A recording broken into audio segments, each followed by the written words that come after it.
नमस्कार बच्चों, मैं प्रतीक रस्तोगी स्वागत करता हूं आप सभी का गुरुजी की पोटली क्लासेस में। आशा है आप सभी ठीक होंगे। बच्चों, आज हम पढ़ने जा रहे हैं चैप्टर 3 मनी एंड क्रेडिट। चलिए सबसे पहले जान लेते हैं इस चैप्टर के बारे में हम क्या क्या पढ़ने वाले हैं। Overview, money as a medium of exchange, money किस तरीके से लेन देन में काम आती है। दूसरा पॉइंट है modern form of money, money के मॉडर्न फॉर्म क्या क्या है वो आप यहाँ पे पढ़ेंगे। Loan activities of bank, bank से लोन किस प्रकार लिया जाता है, बैंक लोन कैसे देता है, इन एक्टिविटीज के बारे में आप यहाँ पे पढ़ेंगे। नेक्स्ट पॉइंट है आपका 2 different credit situation, 2 credit situations के बारे में हम यहाँ पे पढ़ने वाले हैं। नेक्स्ट टॉपिक है आपका टर्म्स ऑफ क्रेडिट, क्रेडिट लेने यानी कि उधार लेने की शर्तें और नियम क्या है। उसके बाद क्या है formal sector credit in India, यानी कि अगर हम फॉर्मल सेक्टर से लोन लेते हैं तो वो भारत में कैसे लिया जाता है। नेक्स्ट है आपका self help groups for the poors, self help groups जो गरीब लोग हैं हमारे उनके लिए सेल्फ हेल्प ग्रुप कैसे काम करते हैं उसके बारे में आप पढ़ेंगे यहाँ पर, और सेल्फ हेल्प ग्रुप होते क्या हैं उनके बारे में आप यहाँ पर पढ़ेंगे। चलिए बढ़ते हैं अपनी नेक्स्ट स्लाइड की ओर, आ जाते हैं अपने पहले टॉपिक की ओर, money as a medium of exchange. सबसे पहला पॉइंट है व्हाट इज मनी, यानी कि मनी क्या है आपका। Money is an item which is used as a medium of exchange. In modern economy, money is work as an intermediary. It is used as a medium of exchange of goods and services. It is also used for the payment of debts. देखिए money एक ऐसी चीज है जिसके द्वारा हम अपने जरूरत की चीजों का लेन देन करते हैं। ठीक है, जो आज का समय है, जो मॉडर्न समय है, मॉडर्न समय में मनी एक इंटरमीडियरी के रूप में काम कर रही है, यानी कि लेने देने की चीजों के बीच में काम कर रही है। It is use as a medium of exchange for goods and services, किसी भी चीज या वस्तु या सेवाओं को लेन देन करते समय हम मनी का आदान प्रदान करते हैं। कई बार ऐसा भी होता है जब हम उधार चुकाते हैं तो मनी के द्वारा भी उधारों को चुकाया जाता है। ठीक है, नेक्स्ट पॉइंट है आपका बार्टर सिस्टम, यानी कि बार्टर सिस्टम क्या था। भाई पहले तो मनी नहीं थी ना हमारे देश में, तो उसके बारे में बताया गया है। Before the introduction of money, Indian used grains and cattle as a money. In the barter system, selling and purchasing of the goods and services was done with double coincidence of want by fulfilling mutual wants without the use of money. In this system, goods and services was exchanged for another goods and services. It was also known as CC economy. Example, commodity for commodity economy. देखो बच्चों, जब money नहीं थी हमारे पास, कि जब money नहीं थी, मनी का जब शुरुआत हुई तो सबसे पहले भारतीय क्या करते थे, ग्रेन्स यानी कि अनाज को, कैटल्स पशुओं को एक मनी के रूप में मानते थे। In a barter system, selling and purchasing of the goods and services was done with double coincidence of want. Barter system में क्या होता था कि हम आवश्यकता का दोहरा सहयोग है, लोगों की म्यूचुअल वांट्स के अनुसार क्या करते थे, सेल और परचेज करते थे गुड्स एंड सर्विसेज का। लेकिन पैसा तो था नहीं, तो पैसे की जगह हम यहाँ क्या यूज करते थे, यहाँ पर हम यूज करते थे अनाज और पशु। In this system goods and services was exchange for another goods and services. देखो एग्जाम्पल यहाँ पे दे रखा है, जैसे कि किसी बंदे को अगर कुछ सामान चाहिए तो वो दूसरे बंदे से गुड्स एंड सर्विसेज को एक दूसरे से एक्सचेंज कर देता था। ठीक है, और इस तरीके के एक्सचेंज सिस्टम को हमने बोला CC economy, commodity for commodity economy. चलिए बच्चों, आशा करता हूं ये समझ में आ गया होगा। आगे चलते हैं, आते हैं लिमिटेशन ऑफ बार्टर सिस्टम। अब आता है हमारा point limitation of barter system, यानी कि बार्टर सिस्टम की लिमिटेशन यानी कि सीमाएं क्या थी। ठीक है, तो यहाँ पर पहला पॉइंट है lack of double coincidence of want. सबसे बड़ी प्रॉब्लम होती थी ऐसी सिचुएशन में बार्टर सिस्टम में कि हमें वही व्यक्ति ढूंढना पड़ता था जिसे हमारी वस्तु चाहिए और हमें उसकी वस्तु चाहिए, तो ऐसा व्यक्ति ढूंढना थोड़ा मुश्किल हो जाता था। तो इसीलिए कहा गया lack of double coincidence of want. ठीक है, आवश्यकता का दोहरा सहयोग वाला व्यक्ति ढूंढना बहुत मुश्किल था। सेकंड है difficulty of storing value. Difficulty of storing value का मतलब यहाँ पे बोला गया है कि मनी को किस तरीके से मेजर करा जाए, यानी कि किसी वस्तु के बदले में कितनी वस्तु देनी है इसकी कोई वैल्यू डिसाइड नहीं हो पाती थी। Deferred payment system are difficult, अगर हमें कई लोगों को पेमेंट करनी है तो हम नहीं कर पाते थे। नेक्स्ट पॉइंट था सम गुड्स आर इनडिविजिबल, कुछ चीजें ऐसी होती थी जो हमें दिखती नहीं थी लेकिन हमें पैसा देना पड़ता था। और बच्चों यहाँ पर मैंने कुछ ओल्ड फॉर्म्स ऑफ मनी दिखाए हुए हैं, बार्टर सिस्टम के ओल्ड फॉर्म्स जो हमारे यूज होते थे। देखो बार्टर सिस्टम में क्या है, पहले कॉइन्स नहीं आते थे, उससे पहले धातु के सिक्के यूज होते थे। ये धातु के सिक्के आपको दिख रहे हैं, ठीक है। देन उसके बाद अनाज कुछ लोग यूज करते थे और पशुओं को कुछ यूज करते थे ओल्ड फॉर्म्स ऑफ मनी के रूप में, ठीक है। चलिए बढ़ते हैं अपने नेक्स्ट स्लाइड की ओर।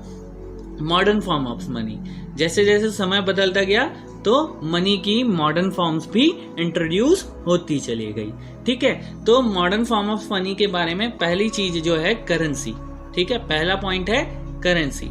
तो करेंसी में क्या आता है, modern form of money includes currency, paper notes and coin. जो मॉडर्न फॉर्म होता है उसमें पेपर नोट्स और कॉइन्स को इंक्लूड करा गया है। दो ही तरीके की होती है। The modern coins are not made with the precious metal like gold and silver. Modern coins जो होते हैं, जो कॉइन्स बनते हैं हमारे, वो महंगी धातु से नहीं बनाए जाते, गोल्ड सिल्वर से नहीं बनाए जाते, वो किसी तरीके अलग तरीके की धातु होती है, ठीक है। तो भारत में पहले जो थे एल्युमिनियम के सिक्के बनते थे, अब जो है लोहा प्लस समथिंग मिक्सचर करके आता है वो, तो उससे बनाए जाते हैं। The real value of the modern coins are less than its face value.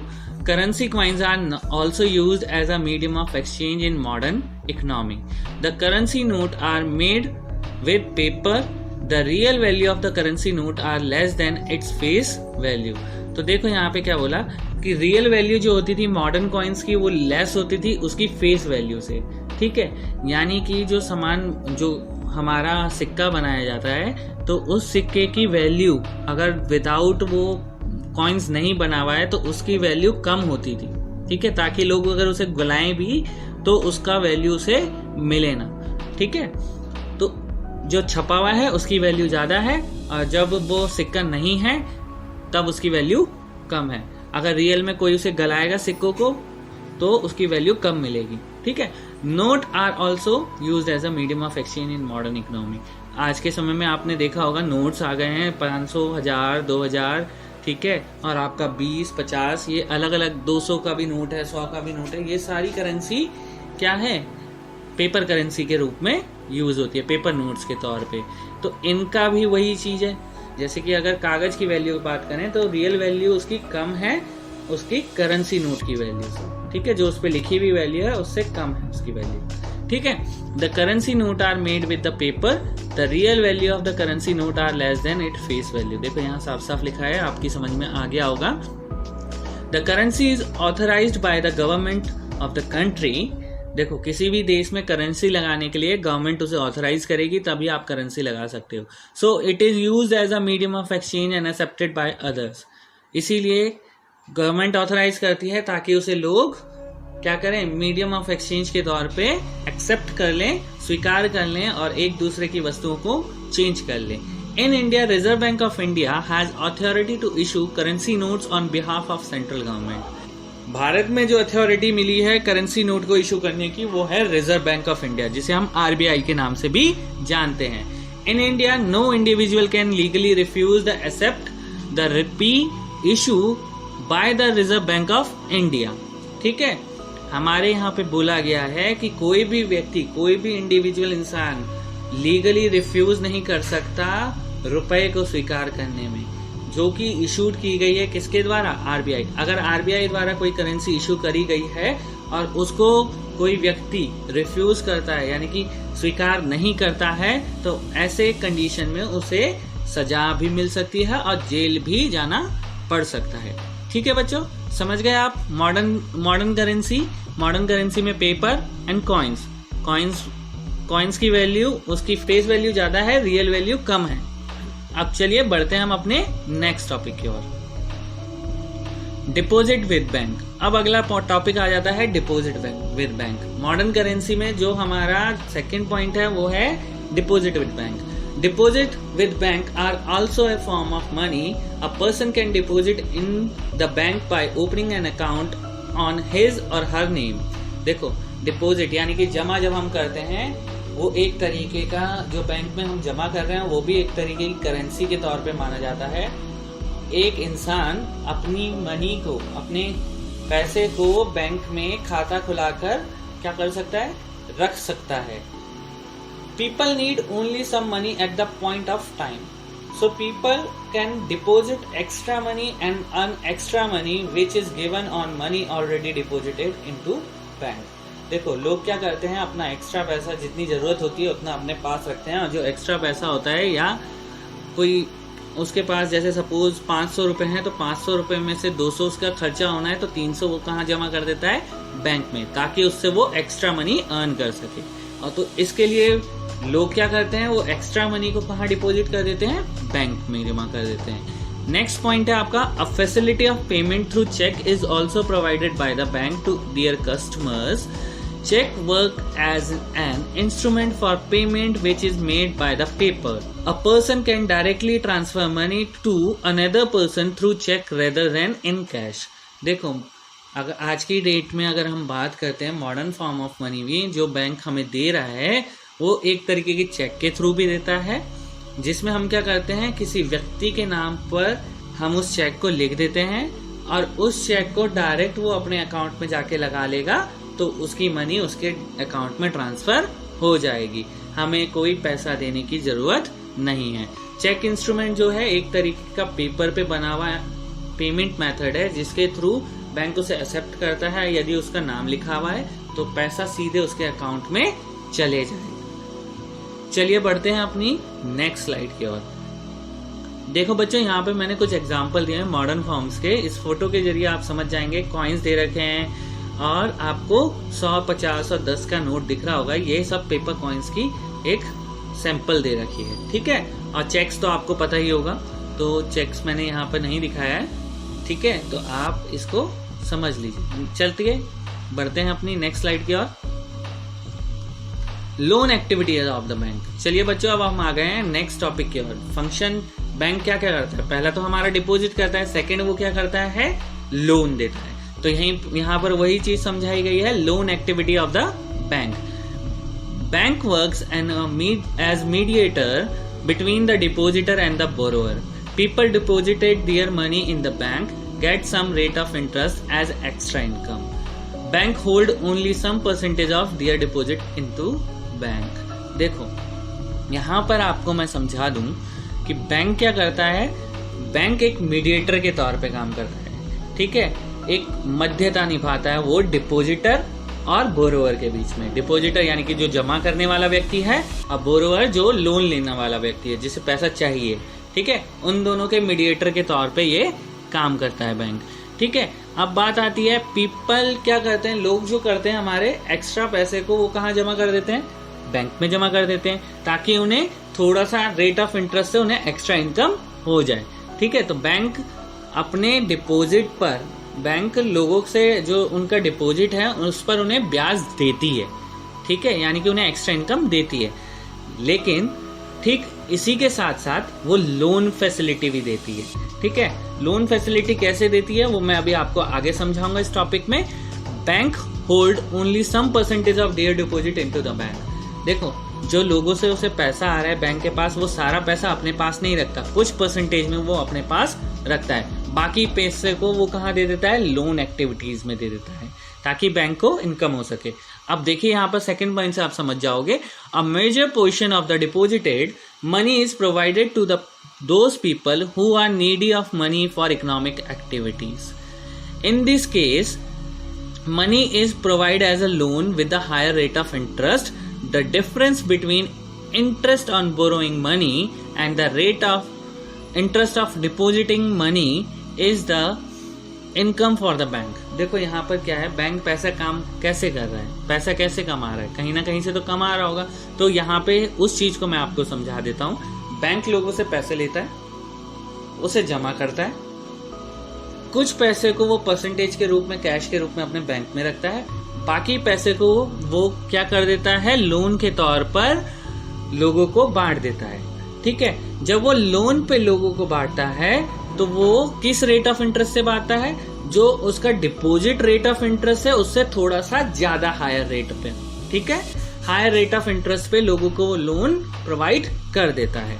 अब क्या बात आती है, बैंक पैसा कमा कैसे रहा है? जो डिफरेंस है, देखो अगर वो 10% बैंक लोन पर ब्याज दे रही है और डिपॉजिट पे वो अगर 5% अपने कस्टमर्स को क्या दे रही है, इनकम दे रही है या रेट ऑफ इंटरेस्ट दे रही है, तो 10% तो वो इंटरेस्ट ले रहा है और 5% वो इंटरेस्ट दे रहा है। तो दोनों के बीच का जो गैप है वो 5%, वो उसकी एक्स्ट्रा इनकम है जो बैंक की इनकम है, ठीक है। समझ में आ गया आपको यहाँ पर? तो ये पॉइंट था आपका कि बैंक लोन्स कैसे देता है। चलिए अब आते हैं व्हाट इज क्रेडिट। क्रेडिट किसे कहते हैं? Credit is an agreement which is created when a person gives money and goods to the needy person with a promise to repay that with some rate of interest. तो देखो क्या बोला गया है यहाँ पर, क्रेडिट एक तरीके का यानी कि उधारी जो है एक तरीके का एग्रीमेंट है जो कि दो बंदों के बीच में करा जाता है। जो पर्सन प्रॉमिस करता है कि वो इंटरेस्ट के साथ उसे पे कर देगा, ठीक है। ये क्रेडिट उन लोगों को मिलता है, एक तरीके का एग्रीमेंट होता है जो मनी एंड गुड्स के, जिन्हें गुड्स और मनी की आवश्यकता होती है, ठीक है। और उसमें लिखा होता है कि मैं प्रॉमिस करता हूँ कि इतने रेट ऑफ इंटरेस्ट से आपको पैसा समय के बाद दे दिया जाएगा। समझ में आया? चलिए अब बात करते हैं नेक्स्ट स्लाइड की ओर। 2 डिफरेंट क्रेडिट सिचुएशन, 2 कंडीशन है जिसमें उधार दिया जाता है, ठीक है। क्रेडिट सिचुएशन की 2 परिस्थितियां हैं, उनको हमने यहाँ पर समझाया है। In first condition, a person borrows money for the production activity with the promise to repay the loan at the end of the year when production work will be completed, and at the end of the year he और she will make a good profit from production activity and she or he able to pay the amount of loan. Therefore, the person becomes better off than before. देखो पहली condition ऐसी थी जिसमें एक person को loan दिया गया, पैसा दिया गया प्रोडक्शन एक्टिविटी के लिए, और उससे प्रॉमिस लिया गया कि वो अपनी प्रोडक्शन एक्टिविटी के समाप्त होने पर साल के अंत में इंटरेस्ट के साथ पैसा रिटर्न कर देगा, ठीक है। जब प्रोडक्शन हुआ और उसका काम खत्म हो गया और साल के अंत पे उसने अच्छा प्रॉफिट अर्न करा, किसमें? प्रोडक्शन एक्टिविटी से, ठीक है। और ही और शी एबल टू पे द अमाउंट ऑफ मनी और अमाउंट ऑफ लोन, और वो ऐसी कंडीशन में हमारा उधार चुका देता है। तो ऐसी कंडीशन में पर्सन क्या है? बेटर है उसकी पहले की कंडीशन से। सेकेंड सिचुएशन यहाँ पर जो हमने समझाई है, a person borrows money for production activity with the promise to pay repay the loan at the end of the year when production work will be completed. At the end of the year, he or she unable to repay the loan due to loss in production. For this term, he or she come under the situation of debt trap. Therefore, the person becomes worse off than before.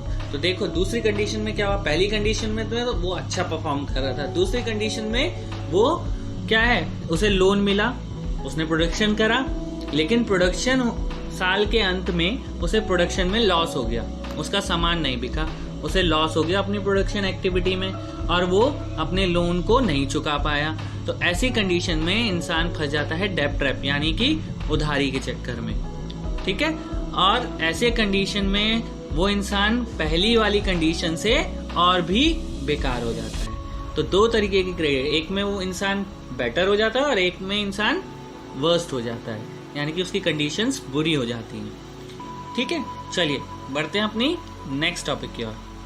Term of credit, नियम व शर्तें क्या हैं हमारे credit लेने की, ठीक है, किस तरीके से क्रेडिट दिया जाता है, तो इसके बारे में हम यहाँ पे पढ़ेंगे। The interest rate, collateral and some document fulfil the requirement of term of credit. Interest rate is specified when a lender provides loan to the borrower. Borrower will have to repay the amount taken from the lender with the amount of interest. In some case, lender may demand collateral against loan. तो देखो बच्चों यहाँ पर एक नया word आया है collateral, इसको मैं अभी आपको बाद में समझाऊंगा, पहले आप यहाँ पे इस पॉइंट्स को समझ लीजिए। द इंटरेस्ट रेट, कोलैटरल और जो कुछ डॉक्यूमेंट होते हैं वो टर्म एंड कंडीशन है किसकी, क्रेडिट को लेने की, ठीक है।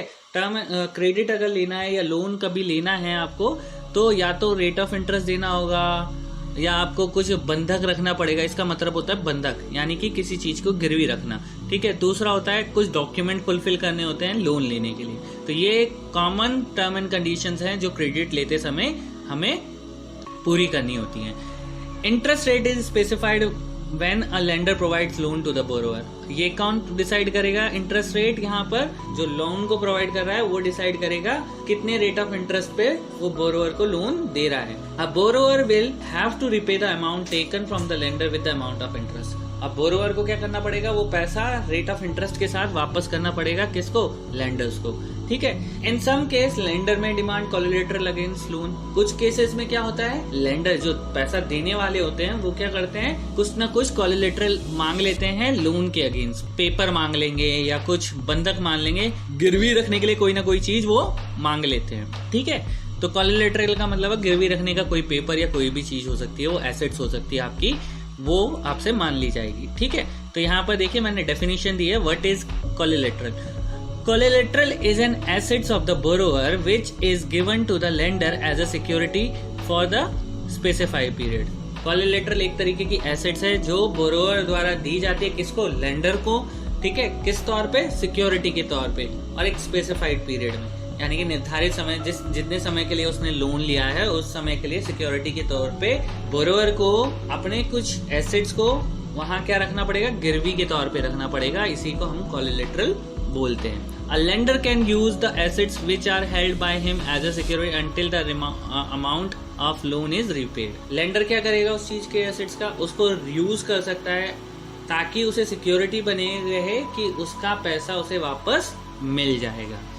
The lender has right to sell the assets and collateral when the borrower fails to repay the amount of loan in a specified period. अगर निर्धारित समय में लेंडर को पैसा नहीं मिलता है तो उसके पास अधिकार है कि वो संपत्ति को बेच सके या फिर उस कोलेटरल को बेच सके ताकि उसका पैसा रिकवर हो जाए। तो बच्चों ये समझ में आ गया होगा आपको टर्म्स ऑफ क्रेडिट, यानी कि जो आपकी टर्म एंड कंडीशंस हैं क्रेडिट की, वो सब आपको मैंने यहाँ पर समझा दी है। पहली कंडीशन आपकी इंटरेस्ट रेट, कोलेटरल और डॉक्यूमेंट्स को पूरा करना पड़ता है। कोलेटरल क्या होता है वो मैंने आपको समझा दिया है, आशा है आपको समझ में आ गया होगा। चलिए बढ़ते हैं अपनी नेक्स्ट स्लाइड की ओर। Formal sector credit in India. अब देखो क्रेडिट दो प्रकार से मिलते हैं यहाँ पर, ठीक है। पहला है फॉर्मल सेक्टर, दूसरा है informal sector. There are two types of sources of credit in an economy, ठीक है। किसी भी इकोनॉमी में क्रेडिट को दो प्रकार से पाया जा सकता है। पहला है फॉर्मल सेक्टर के थ्रू और दूसरा है इनफॉर्मल सेक्टर के थ्रू। उदाहरण जो है हम दो सेक्टर से लेते हैं, फॉर्मल और इनफॉर्मल। फॉर्मल सेक्टर में कौन कौन आता है देखिए। Informal sector, loans from bank and cooperative are included. Banks आ जाते हैं, कोऑपरेटिव सोसाइटीज आ जाती हैं, कोऑपरेटिव बैंक्स आ जाते हैं, ये सब किस में आते हैं? फॉर्मल सेक्टर्स के अंदर। अगली बात आती है अपनी इनफॉर्मल सेक्टर की। इनफॉर्मल सेक्टर में कौन आता है? In informal sector loan from money lender, traders, employers, relatives, friends are included. As informal sector यानी कि जहां हमें कोई पैसा, कोई भी बंधक वगैरह बनाने की जरूरत नहीं है। ऐसा कोई व्यक्ति है जो लैंड ट्रेडर है, कोई व्यापारी है, कोई एम्प्लॉयर है, रिलेटिव है, कोई आपका फ्रेंड है, वो इनफॉर्मल सेक्टर हो गया, ठीक है। अब यहाँ पे आपको समझ में आ जाएगा जो मैं पॉइंट समझाने जा रहा हूँ, इन पॉइंट्स को ध्यान देंगे कि लोन भारत में कैसे वर्क करता है। As we know, the major portion of deposited money is provided to those people who are needy of money for economic activities. देखो किसी भी व्यक्ति को जिसको पैसा कमाने के लिए पैसों की जरूरत होती है तो वो क्या करता है लोन के तौर पे कहीं ना कहीं से वो ले लेता है। इन India Reserve Bank of India is supervise the functioning of loan activities in formal sectors. Formal sector में लोन की फंक्शनिंग को जो सुपरवाइज करता है यानी कि निरीक्षण करता रहता है या रिवाइज करता रहता है वो कौन है? रिजर्व बैंक ऑफ इंडिया, ठीक है। In India rate of interest of informal sector is greater than the rate of interest in formal sector. तो देखो यहाँ पे क्या बोला गया, जो हमारा फॉर्मल सेक्टर का लोन का रेट ऑफ इंटरेस्ट है, फॉर्मल सेक्टर का रेट ऑफ इंटरेस्ट जो होगा वो बहुत कम होगा इन कंपैरिजन टू किसके अगेंस्ट? इनफॉर्मल सेक्टर, ठीक है। एक है फॉर्मल सेक्टर और एक है इनफॉर्मल सेक्टर। तो फॉर्मल सेक्टर का जो रेट ऑफ इंटरेस्ट है वो कम होगा और हमारा इनफॉर्मल सेक्टर का ज्यादा होगा रेट ऑफ इंटरेस्ट, ठीक है। Rate of interest in formal sector is supervised by the legal authorities, जो कि कौन है, आरबीआई है, ठीक है। रेट ऑफ इंटरेस्ट जो फॉर्मल सेक्टर में है वो लीगल अथॉरिटी सुपरवाइज करती है। चलिए अब आगे बढ़ते हैं हम नेक्स्ट स्लाइड की ओर। In the formal sector the rate of interest is supervised by the money lender, traders, employers who are provided money. देखो इनफॉर्मल सेक्टर में तो कोई देखने वाला है नहीं, फॉर्मल सेक्टर में तो आरबीआई देख रहा है, इनफॉर्मल सेक्टर में कौन देखेगा। तो वो जो लोन को प्रोवाइड करा रहे हैं वही लोग डिसाइड करते हैं कि कितने रेट ऑफ इंटरेस्ट पे आपको पैसा दिया जाए। The rate of interest is varying from person to person, हर इंसान के अनुसार, उसकी आवश्यकता के अनुसार रेट ऑफ इंटरेस्ट चेंज होता जाता है। There is no organisation for supervising loan in formal sector, कोई भी ऑर्गेनाइजेशन क्या नहीं करती, इनफॉर्मल सेक्टर को सुपरवाइज नहीं करती है, रेट ऑफ इंटरेस्ट को उसको सुपरवाइज नहीं करती है। Lender can use any method to get back their money from the borrower, sometime the income of borrower become less compare then the amount which has to pay due to the high rate of interest. तो देखो क्या होता है, कई conditions में क्या होता है, लेंडर को ज्यादा पैसा देना पड़ता है क्योंकि उसका रेट ऑफ इंटरेस्ट बहुत ज्यादा हाई होता है, ठीक है। तो यहाँ पे समझाया गया है कि इसमें कोई भी सुपरवाइज नहीं, इनफॉर्मल सेक्टर को कोई भी सुपरवाइज नहीं करता है, और जो लेंडर है वो किसी भी तरीके से अपने पैसे को वसूल कर सकता है, उसके लिए कोई रूल्स और नियम्स नहीं है, ठीक है। In this chart we can see the source of credit in rural area are mostly dependent on professional and agriculture money lender. In case of informal sources of loan for the development of a country, cheap and affordable credit is crucial. Therefore, the government should facilitate formal sources of credit basically in rural area. देखो मैंने यहाँ पर एक chart दिया है, इससे आपको समझ में आ जाएगा जो भारत में रूरल एरिया है उसमें लोन्स कैसे बांटे जाते हैं। देखो सोर्सेज ऑफ क्रेडिट पर ₹1000 of rural house hold in India in 2012 में लोन किस तरीके से बांटा गया। देखो कोऑपरेटिव सोसाइटी 25% लोन देती है, कमर्शियल बैंक 25%, कमर्शियल बैंक से 25% लोन लिया गया, कोऑपरेटिव सोसाइटी से 25% लोन लिया गया, लैंडलॉर्ड से 1% लोन लिया गया, अदर इंस्टीट्यूशनल एजेंसी जो कोऑपरेटिव होते हैं, छोटे छोटी फाइनेंशियल इंस्टीट्यूशन होती हैं, उनसे 5% लोन लिया गया, मनी लेंडर्स जो कि इनफॉर्मल सेक्टर से, इनफॉर्मल सेक्टर से 33% लोन लिया गया, relative and friends informal sector में आता है 8% लोन लिया गया, नॉन इंस्टीट्यूशनल एजेंसी वो कितनी है 2%। तो अगर हम इन तीनों को काउंट करें 33 + 8 + 2 कितना परसेंट हो गया, 33 + 2 आपका हो गया 34 + 8 हो गया आपका 42 + 44%, 44% एंड +5%, 44 + 5, तो इतना परसेंट लोन आपका भारत में ग्रामीण क्षेत्रों में इनफॉर्मल सेक्टर से लिया जाता है। अब लगा लीजिए आप कितना परसेंट लोन इनफॉर्मल सेक्टर देता है, केवल 50% ही है जो कि फॉर्मल सेक्टर से लोन लिया जा रहा है, बाकी सब इनफॉर्मल है। धीरे धीरे भारत में ऐसी स्थिति आ गई है कि फॉर्मल सेक्टर्स के द्वारा लोगों को लोन मिल सके ताकि ग्रामीण क्षेत्रों में लोग उस चीज का फायदा उठा सकें। देखो यहाँ पर साफ साफ लिखा है कि इस चार्ट में हमने साफ साफ दर्शाया है कि 50% लोग जो हैं फॉर्मल सेक्टर में हैं और 50% लोगों ने जो लोन लिया है ग्रामीण क्षेत्रों में वो किस में लिया है, वो इनफॉर्मल सेक्टर से लिया है। लोगों को हम चाहते हैं, गवर्नमेंट चाहती है कि सस्ते से सस्ते पे प्रोवाइड करे लोन, तो ऐसी कंडीशन में भारत में क्या करना पड़ेगा, उन्हें ज्यादा से ज्यादा सस्ते रेट पे फॉर्मल सेक्टर से लोगों को लोन दिया जाए ग्रामीण क्षेत्रों में। यही इसकी बेसिक नेसेसिटी है। इस ग्राफ के थ्रू हमने समझाया था कि कितना परसेंट किस रेशियो में जा रहा है। चलिए हम बढ़ते हैं अपनी नेक्स्ट स्लाइड की ओर। ग्राफ 2, यहाँ पे मैंने एक ग्राफ 2 दिखाया बच्चों, आपकी समझ में आएगा। Graph 2 of all of the loan taken by the urban house hold, what percentage was formal and what percentage was informal. अब देखो वो तो था हमारा रूरल एरिया में, अब आया हमारा अर्बन एरिया। अर्बन एरिया में कितना परसेंट लोन फॉर्मल सेक्टर से लिया गया और कितना इनफॉर्मल सेक्टर से लिया गया। देखो, blue percentage of loan of informal sector और पर्पल क्या इंडिकेट करता है, formal sector, percentage of loans from the informal sector. तो देखो यहाँ पर दिखाया है पुअर हाउस होल्ड यानी कि गरीब लोग जो हैं 85% लोग ऐसे हैं जो किससे ले रहे हैं, इनफॉर्मल सेक्टर से ले रहे हैं। ये ब्लू वाला सेक्शन जो है इनफॉर्मल सेक्टर से, यानी कि 85% लोग जो लोन ले रहे हैं अर्बन एरिया में वो किससे ले रहे हैं, इनफॉर्मल सेक्टर से। 15% किससे ले रहे हैं, फॉर्मल सेक्टर से।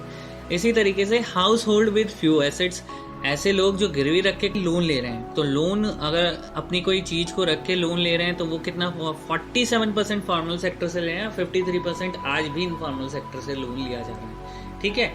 वेल ऑफ हाउस होल्ड, जो बहुत ही ज्यादा अमीर हैं, वेल सेटल्ड हैं, वो लोग कहाँ से लोन ले रहे हैं, बैंक से 72%, जो पूरी इकोनॉमी है उसका 72% लोन लिया जा रहा है। ठीक है, जितना लोन दिया जा रहा है उसका 72% लोग वेल सेटल वाले ले रहे हैं और 28% कहाँ से ले रहे हैं, इनफॉर्मल सेक्टर से ले रहे हैं। ठीक है। इसी तरीके से फॉर्मल सेक्टर से 90% जो अमीर लोग हैं वो 90% बैंक से पैसा उठाते हैं और 10% कहाँ से उठाते हैं, इनफॉर्मल सेक्टर से पैसा उठाते हैं।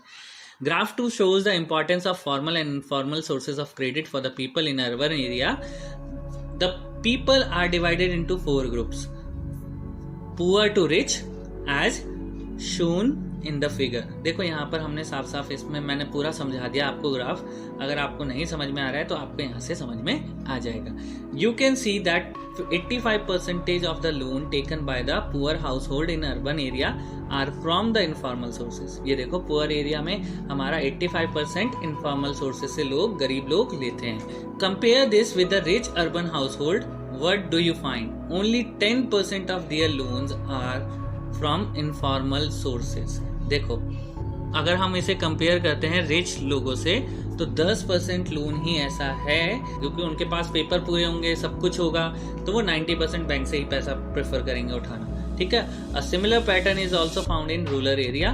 The rich household are availing cheap credit from formal lenders, whereas the poor household have to pay a large amount of for borrowing, क्योंकि उनके पास कोई पेपर नहीं होता। ठीक है। तो यहाँ पे साफ साफ बोला गया है जो अमीर होंगे, वेल सेटल होंगे, वो बैंक से लोन उठाएंगे और जो गरीब होंगे उनको एक्चुअल में लार्ज रेट ऑफ इंटरेस्ट पे पैसा इनफॉर्मल सोर्सेज से लेना पड़ता है। ठीक है। चलिए अब पढ़ते हैं self help group for the poors. Self help group कैसे काम करते हैं हमारे भारत में। ठीक है। अब देखिए, facilities of banks are not available in our rural area. हमें सब पता है कि बैंक्स की फैसिलिटी ग्रामीण क्षेत्रों में अवेलेबल नहीं है। So the poor are dependent on informal sector borrowing loan. Informal lender like money lender are often willing to give a loan without collateral because they personally knew the borrower. देखो, ग्रामीण क्षेत्रों में हमें पता है क्यों, कहाँ से उत्पन्न हो रहा है ये प्रॉब्लम, कहाँ से सेल्फ हेल्प ग्रुप जो हमारा लोन की प्रॉब्लम उत्पन्न हो रही है वो कहाँ से हो रही है, ग्रामीण क्षेत्रों से।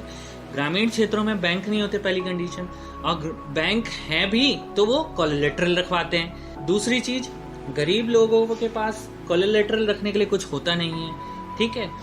तो वो क्या करते हैं, वो मोस्टली पैसा कहाँ से उठाते हैं, अगर उन्हें पैसा चाहिए होता है वो कहाँ से जाते हैं, इनफॉर्मल सेक्टर से लेते हैं। इनफॉर्मल जो लेंडर्स होते हैं वो पैसा इसलिए दे देते हैं, मनी लेंडर्स इसलिए पैसा दे देते हैं क्योंकि वो पर्सनली उस व्यक्ति को जानते हैं और बिना किसी बंधक के ग्रामीण को पैसा मिल जाता है। An organization constitute to collect the saving of poor which is known as self help group। देखो यहाँ पर मैंने समझाया कि सेल्फ हेल्प ग्रुप करता कैसे ग्रामीण क्षेत्रों में काम। ग्रामीण क्षेत्रों में सेल्फ हेल्प ग्रुप काम करता है। तो वो क्या है, एक ग्रुप ऑर्गेनाइजेशन कर दिया 10 से 15 लोगों का, 15 से 20 लोगों का मिला के। ठीक है। वो क्या करते हैं, अपनी सेविंग्स को जमा करते हैं। The aims of the organization is to lend loan at the less rate of interest compared to the rate of interest specified by money lenders. A self-help group has 15 to 20 members. Saving vary from members to members, rupees 25 to rupees 100 depending on the ability of the person to save। देखो यहाँ पर क्या है, ग्रामीण क्षेत्रों में लोग क्या करते हैं, आपस में मिलके एक ग्रुप बना लेते हैं और कम रेट पे, कम रेट ऑफ इंटरेस्ट पे लोगों को लोन दे दिया जाता है जिनको जरूरत होती है। ठीक है। और सेल्फ हेल्प ग्रुप में कितने लोग होते हैं? 15 से 20 लोग होते हैं, और वो अपनी सेविंग्स का 25, 100, 50 या अपनी सेविंग्स के अनुसार जितना उनका पैसा सेव होता है वो इस कहाँ सेल्फ हेल्प ग्रुप को देते रहते हैं एज अ डिपोजिटर, ठीक है। देन उसके बाद नेक्स्ट पॉइंट है यहाँ पर, the organisation also provide self employment opportunity for the members by the way strengthening the group, ठीक है।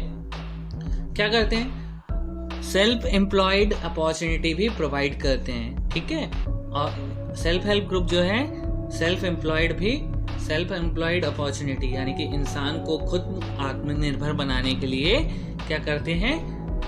एक अपॉर्चुनिटी प्रोवाइड करते हैं, ठीक है। For example some loans are provided to member for releasing mortgage land, ठीक है। कुछ लोन जो छोटे छोटे लोन हैं वो लोगों को इसलिए दिए जाते हैं ताकि वो अपनी बंधक रखी हुई जमीन को छुड़ा सकें। For meeting working capital needs, उनको उनके खेत में जो कैपिटल नीड्स हैं उनको पूरा करने के लिए वो क्या कर देते हैं? लोन प्रोवाइड करते हैं।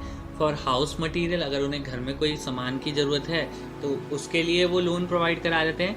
There is also a group of repayment of loan, ठीक है।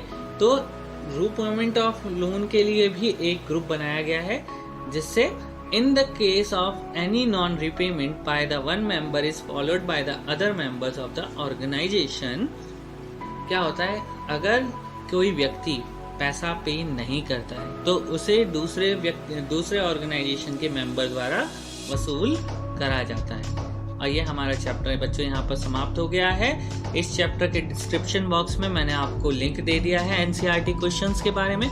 यदि आपको कोई क्वेश्चन समझ में नहीं आता है या फिर कोई भी क्वेरी हो, you can ask me through the WhatsApp number. Thank you.